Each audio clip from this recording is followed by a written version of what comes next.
the difference between white rice and brown rice is dependent upon the person. I mean, at the end of the day, what you're going to look down to is how your body physiologically responds to it.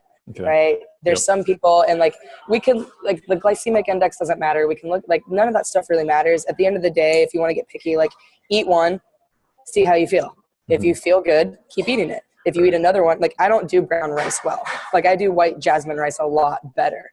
And so people are always honing in like brown rice is better, white rice is bad. Well, no, white rice is actually better for my body.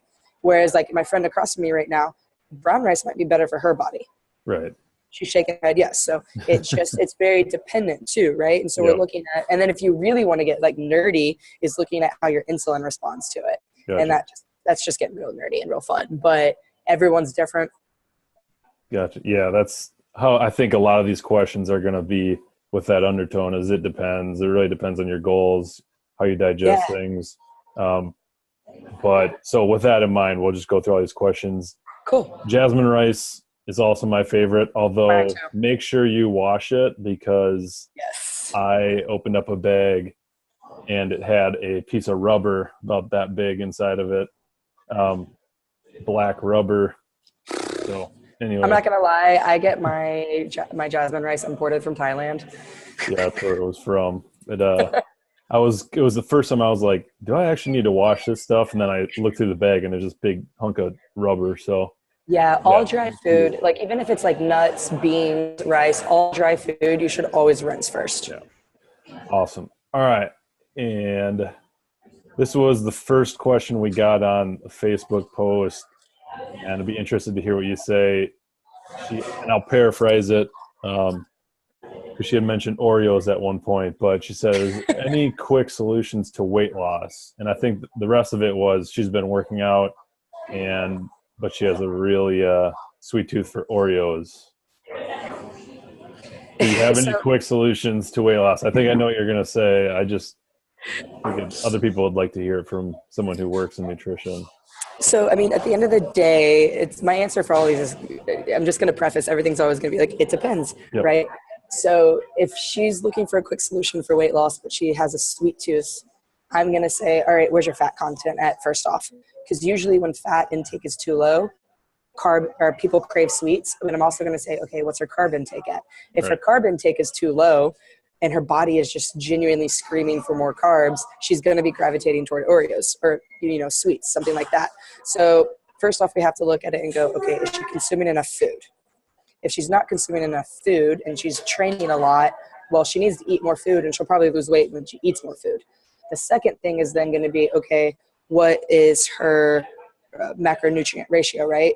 If she's not eating enough protein, we need to bump that up. You got to look at that. But I mean, to go back to your original question, when we're just looking at quick solutions for weight loss, at the end of the day, it's a caloric deficit. But you have to be healthy to go into a caloric deficit, right? You can't just put someone who's been in a caloric deficit for 12 months and drop the calories even more when their hair is falling out, their hands are cold, they're having all these health issues, right? Like you have to actually earn your right to go into a caloric deficit or you're just going to have health problems. So it's, without knowing more of her specific situation, I don't have an answer. Yeah. And that's the thing with those caloric deficits is certainly not a long-term solution, but you can imagine someone who has a sweet tooth already, who does that for, let's say they do it for a week leading up to vacation. What are they usually surrounded by in vacation is quick, easy foods, typically carbs, and sugary drinks. So likely going to end up worse than I would say if they just kept their diet the same and went into it normal versus going into sweet heaven on a deficit. All right. Here's another one. This one is from a chiropractor in Martin, Tennessee. He asked, what are the pros and cons on a keto-based diet, specifically for those with athletic performance-based goals? Ketogenic for athletes. Okay, so it's actually really fun. We talked about it at the seminar this weekend a lot too. Like keto's not bad, right? We have to stop bashing diets. We have to stop bashing vegans. We have to stop bashing keto. We have to stop bashing paleo. Like there's no one diet for every person, right? And so ketogenic comes in really like it becomes really beneficial for health issues like epilepsy, people who are having a lot of seizures, or people who have gut dysbiosis and SIBO, and you're working with a doctor, right? So for performance, it has no place, because this is one of the best ways I heard it, is keto is basically your body's last line of defense to stay alive, right? So if we're in ketosis and trying to hit performance goals, like, why would you want to live like that? Right. And so your body's already having to pull so much glycogen from the liver, right? Because like people think within a ketogenic diet that there's no sugar in the body. Well, it's like, all right, well, look at your liver. Your liver produces glycogen, and it's always going to do that. So what we're looking at is, if performance is your main goal, you really need carbs, or you need to be working with a high level dietitian who's monitoring your ketones, who's monitoring your glucose and all of that.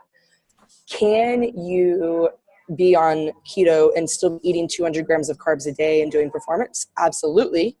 But you've got to be making sure you're tracking your ketones, you're in ketosis that whole time, and you're eating as much food as possible. Because the problem with performance for keto too is generally people who are in a ketogenic diet, they have to eat less calories, right? And so, and two, it just depends. Like, it depends on your preference. If you hate keto, like if you're like a carb person, you like volume, psychologically, you're not going to be able to do keto. You're just not going to be able to. So you're setting yourself up for failure. Yeah, a couple of things I've noticed with people that are on a keto diet is they are actually never measuring their ketones. So to say they're in a keto, they're just on a high fat diet. Exactly. And then I remember I tried doing keto for like 2 weeks just to see what it was like. I had a bodybuilder patient who reacts very well to it. And that may just be with how he primarily uses his cutting phase to do so. And I guess, that's going to make you look more dehydrated and more cut, if you will. But anyways, I tried it for 2 weeks, loved it because fatty foods are great. And then I just got severe gallbladder pains. Yep. And I was like, not for me. This is way too much fat. So. And that's when ox bile comes in really good use, right? For those people that are having issues. And even for women, when I bump their fat intake up initially, and they're like, oh my God, I'm full all day, or like I'm having gallbladder pains, I'm like, take some ox bile, a little bit goes a long way. And then that tends to drop down for those people when they're adding more fat back into their diet. Awesome. That's a good one. I didn't know that one. Yeah, ox bile is great. Thorne has a really good supplement called Biogest, and that's a really good one that I put a lot of my clients on. Biogest. Awesome. I'm going to try to move myself, see if I can get more signal here. Keep losing you.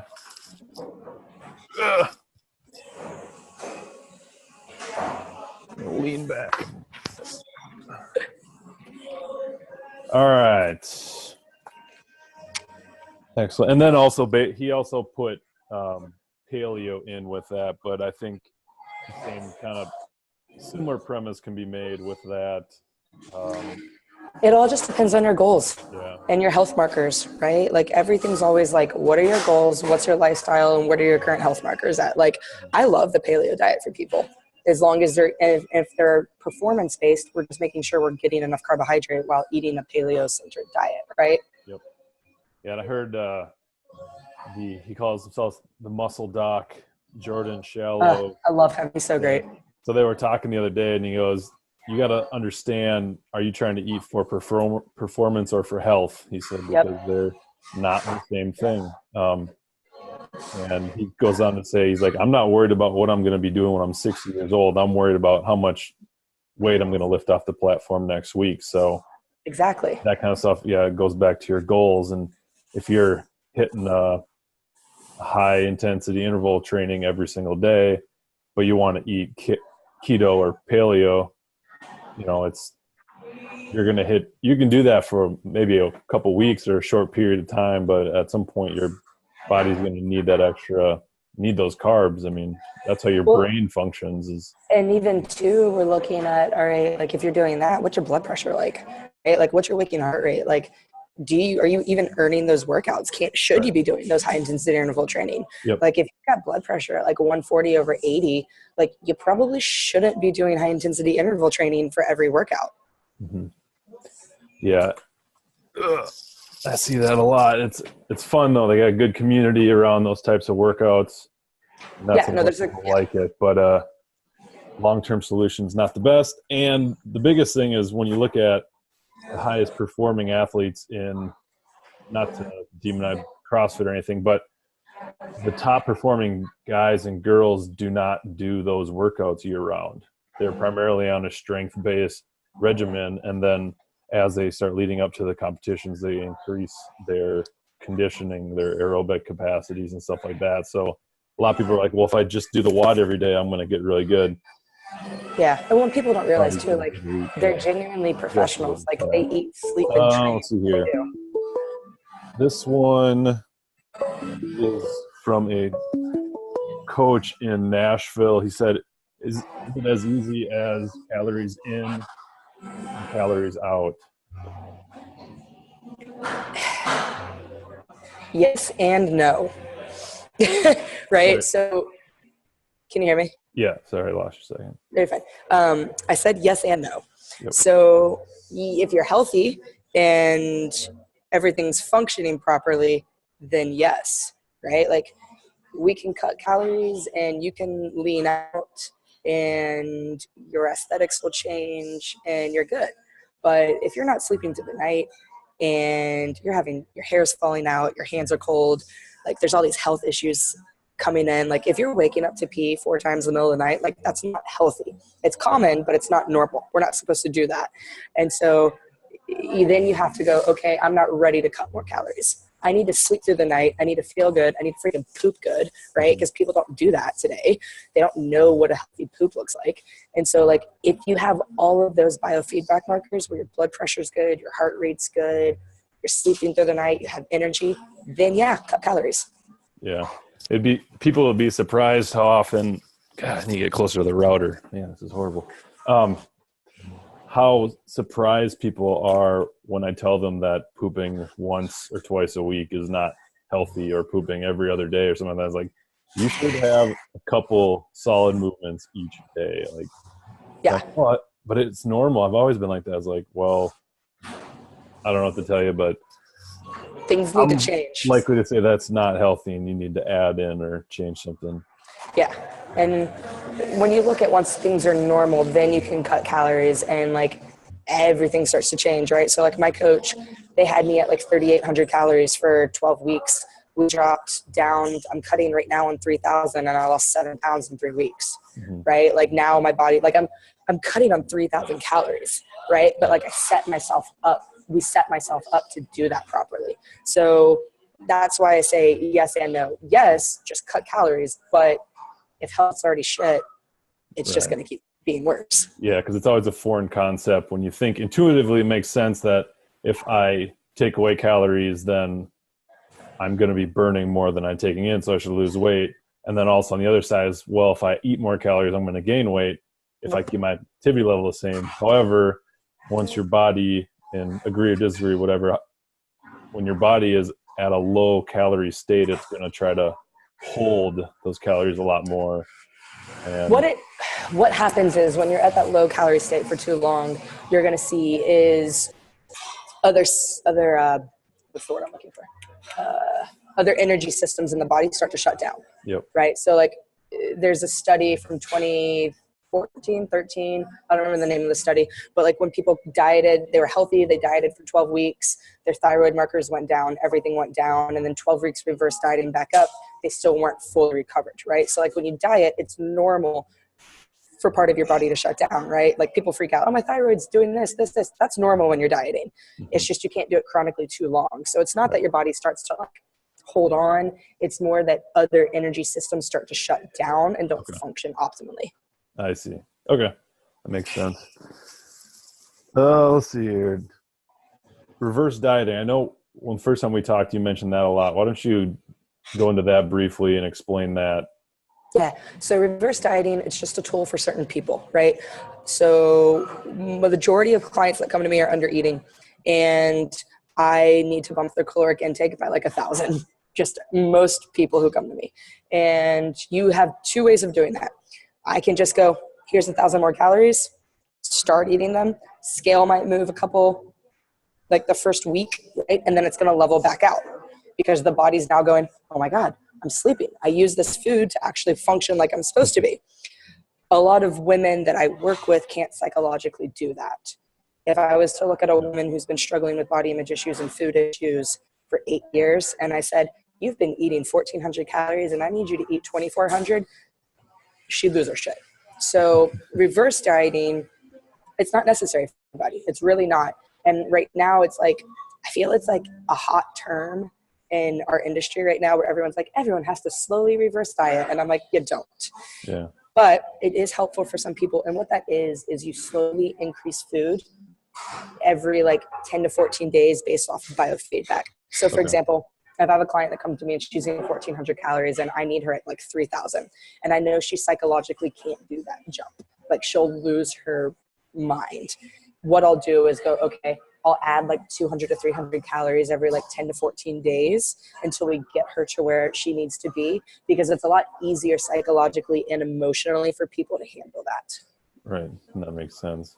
Yeah. That's one of the biggest issues that I have with not only your profession, but mine, is this whole absolute thing of X mark, check mark, Instagram, like, don't eat these are bad for you, but eat these are good for you. To some degree, you can say that with certain things, like, yeah, water's better than drinking a soda. But when people start like applying it to whole foods and stuff like that and saying, going back to carbs, and like, carbs are bad, don't eat carbs. Like, well, you can't put an absolute on that stuff, just like you can't with movement. It's a lot more complicated than that. I want to jump into some more women's health, pregnancy focus here. 20 weeks pregnant, should I change my diet throughout the pregnancy, and how? 20 weeks pregnant and you want to change your diet. So, or should you? Pregnant, so I always like err with caution when I work with pregnant people, because you're growing a human and doctor always comes first. Doctor always comes first. So what I say is, how are you feeling? First question, right? What are you currently eating? Like, what's your current diet? Like, do we need to change it? Do we not need to change it? Like, and if we need to change it, why do we need to change it? What are your goals? Are you gaining too fast right now, right? Are you eating too much? Are you not eating enough? It always just depends. Yeah. And I lost you for a second here. Still there?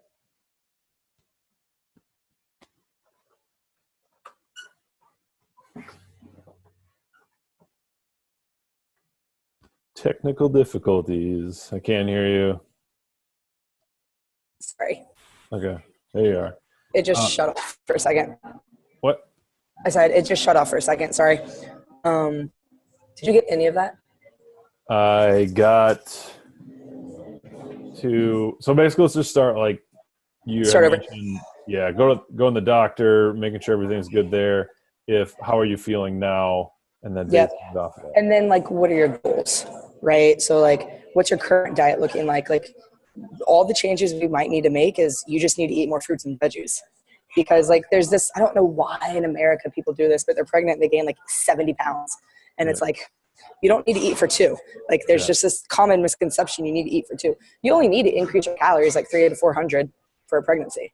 Like, that's all you really need. And that's because too, like, the baby pulls off of your for females, the baby pulls off the thyroid, right? Like, it's using some of your thyroid. So you have to, and you're growing a human being. But I would just say it depends. Like, if she's still working out, which she can, as long as her doctor says it's okay, like, all right, do we need to add more for performance? Is she trying, like, it just depends where she's at and what she's currently doing and wanting. Yeah, I think it is and I don't know exactly where the origins are, but the eating for two probably just started as a joke where someone was overeating, but I can see where that would be easy, especially with all the hormonal changes that her body's going through. And, when you eat emotionally, you're going to go to those things that seem more comforting.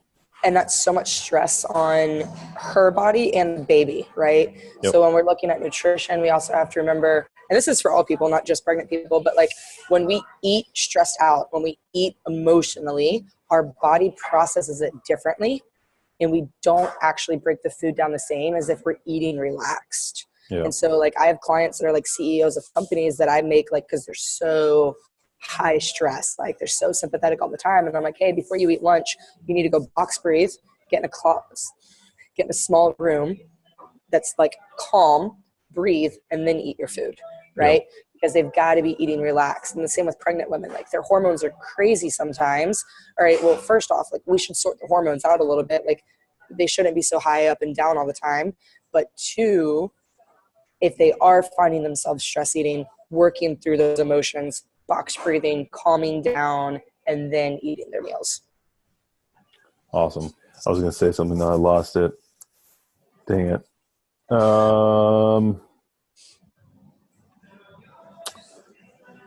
That's unfortunate. It was good.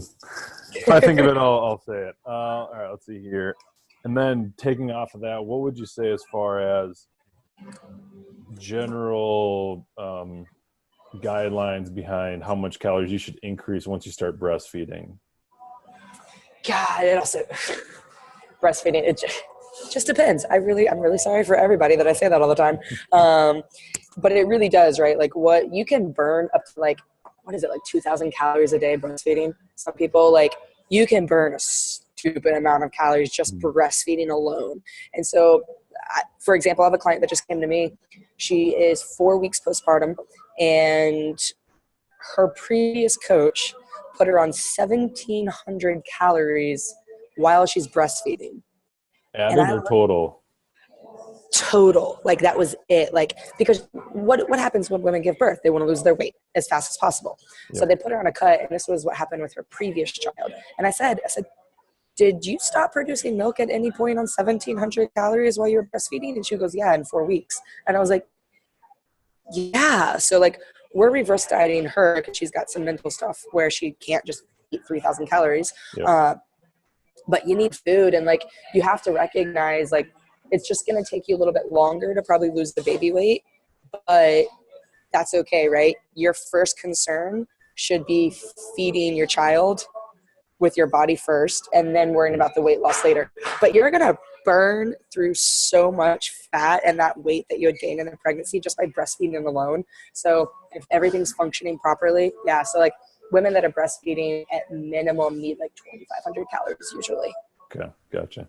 Yeah, and I just remember what I was going to talk about, and I forgot about it again. Dang it. This is horrible. Oh, no, I got it. So going back to the whole emotional eating, one of the biggest things that stuck with me is, and I never really thought this way, is once you stop eating emotionally, which humans we've done is created emotional situations or memories around certain foods. And so that brings us a real short-term spike of, being happy. It's usually worse foods, but once you start thinking of food as fuel, this is probably a big issue with a lot of people is, understanding it's food. Food is fuel, and that's what it should be for. Yeah, sometimes you need a little bit extra comfort, but once it gets into a daily effort of you eating your emotions, that's going to lead into a lot more calories of the bad stuff and less good calories of, more nutritious dense foods. And typically too, you can't. Let's see here. And that answered one of my questions of recommendations for mom losing weight. We got a few more minutes here. 2 more I want to do. All right. So mom of 3, she wants to know what is your best resource for her to be able to make healthy meals for the entire family? Well, the Instapot. Like, I think there's a book called Practical Paleo. Okay. That's the book. So Practical Paleo is like my recipe Bible for people. I'm like, here you go, use it, use the crock pot, use the Instapot, use the oven, make large meals, right? Like you can make really large, good meals for the entire family that everyone will eat. And the problem is with kids is they've been given so many like snacks that have been infused with sugar like hidden sugars and salt and everything, that when you give them like potatoes and a meat or a vegetable, they like don't really want it because their palate, right? So you have to kind of work on that in between, where you're giving them something like sweet potatoes because it's still sweet, but it's still a potato now, and you're kind of using seasonings. And so practical paleo is great because there's a lot of really good recipes that use a lot of good spices, but simple food. Because my biggest thing is I'm like, pick a protein, pick a vegetable, pick a starch if you want it. If performance is in there, use a starch. If you don't really need it. And get a fat, right? And make a meal. I'm like, we've gotten so overcomplicated in America where everything has to be so complex. And I'm like, it doesn't. Pick simple food. If your palate and your body is healthy, bison with sweet potatoes and broccoli cooked in like avocado oil, coconut oil, and some salt and cayenne and whatever you want to use, it's going to taste good, right? You just have to retrain your body to crave and to like what it's supposed to. Yeah, that's when I did paleo about 4 years ago. That was the one thing that I think I learned the most, is how to spice my food. And I don't use condiments besides hot sauce now at this point, because it's like being able to play around with like paprika and cayenne and cumin and just being able to make your own stuff. You can make rice, just white rice, taste way better. So much better. Just a little bit of spices on it. And then also going into that, the less condiments you use, which are usually a lot of sugar anyways, that's going to lead into less calories and less of the processed sugar. Is there anything else that you wanted to talk about? I mean, honestly, it's just at the end of the day, I think for people recognizing like what works best for your lifestyle, honestly, like we've got to stop looking at these absolutes as like, well, that worked for Betty Jo, so it's going to work for me, where you have to be really honest with what is your current situation. And then also recognizing the importance that stress plays on everything with nutrition and fitness and life goals and like aesthetic goals and performance goals. Like for the mom of 3, if she's got 3 kids under 5 running around screaming all the time, she's got more stress in her life than she probably recognizes. And so recognizing and being more open to like where our stressors coming in and really being honest with ourselves and like not working so much. And there's just all these things that play into nutrition that people don't even recognize or think about. And so like having that conversation with yourself, your partner, is really important these days, I'm finding. Gotcha. Yeah, that's one of the big reasons that we got to get everyone to come out to see you talk at our clinic here at the end of October, is being able to have all this information and put together that's actually digestible, pun intended. So you're not just looking at, like I said, Instagram posts where it tells you eat this and not this, but look into the why they found that beneficial for that person. Is that something suitable for you? Are you doing good things that people are telling you are bad, or vice versa? And we're excited to have you come out, and hopefully we can get a big crowd there. Anything else on that class specifically that maybe these people can look forward to, or what they're going to take away out of it? Yeah, I mean, honestly, it's really what people are wanting, right? Like, it's definitely going to be a lot of basic nutrition and helping people figure out what works for them, their lifestyle, and recognizing how to lay out a plan for 6 to 12 months for the goals. Nice. Awesome. All right. Well, Rachel, we appreciate you getting on the call with me. And of course, like I said, we look forward to it. We got about 2 weeks. Yeah. Or 10 days, I suppose. That's close time. Oh, okay. I don't know how it's October 15th already. Yeah, no kidding. Someone said it was September went 2 seconds, which is true. We had a kid, so that all flew through in August. But yeah. Anyways, all right. Appreciate it. We'll be releasing some of these videos throughout the week leading up. And thank you so much. And we look forward to having you down at the office. Cool. Thank you. And I'll see you guys soon. All right. Have a good day. Right. You too. Bye. Bye.